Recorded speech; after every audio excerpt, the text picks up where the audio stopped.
posledný rum limitovanej single vintage série Terravera od master blendera Alexandra Gabriela Planterej Single Vintage Trinidad 2003. Túto fľašu do recenzie poskytol Akan Premium Spirits a e-shop Alko 90. Ďakujem.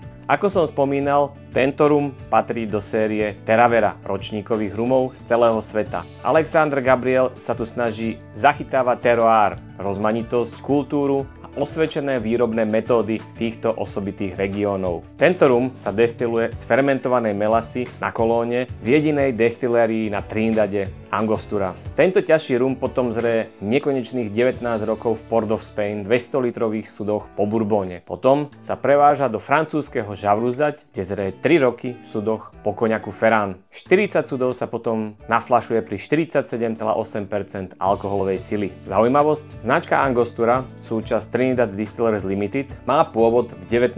storočí na Venezuele. Založil ju Benjamin Siegert, nemecký doktor, chirurg venezuelskej armády Simona Bolívara. Hlavným produktom bol spočiatku blend aromatických bylín, slúžiacich ako liek na zažívacie problémy a chuť do jedla vojakov. Ich podobu dnes poznáme ako Angostura Bitters, ingredienciu do miešaných nápojov. Potomkovia Siegerta neskôr výrobu z revolučnej Venezuely presunuli na pokojnejší Trinidad, kde v roku 1940 postavili moderný liehovar. Poďme tento rum ochutnať.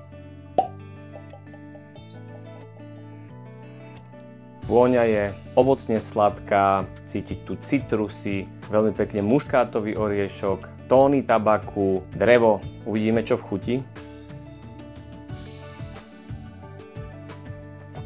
V ústach je tento rum pomerne komplexný, deje sa toho skutočne veľa. Cítiť jemnú, trieslovinovú horkosť, do toho sladkosť citrusového ovocia, karamel, veľmi jemne metu, ktorú máme v Trinidadoch tak radi, tabak a miestami mám pocit, ako by som olízol naolejovaný stroj. Planterej Single Vintage Trinidad 2003 je za mňa najlepší rum zo série Terravera. Dlhé tropické zrenie a koňakový finish vám v ústach vykúzlia následlé ovocné, metové a drevité chute, ktoré sa krásne miešajú s náznakmi technickosti. Ak by bola voltáž nad 50%, tak tu asi máme rum roka. No dovolím si tvrdiť, že v cenovke okolo 80 eur aktuálne nič lepšie z Trinidadu nezoženiete. Pite s rozumom, len kvalitný alkohol, ideálne rum. Na zdravie, ahoj!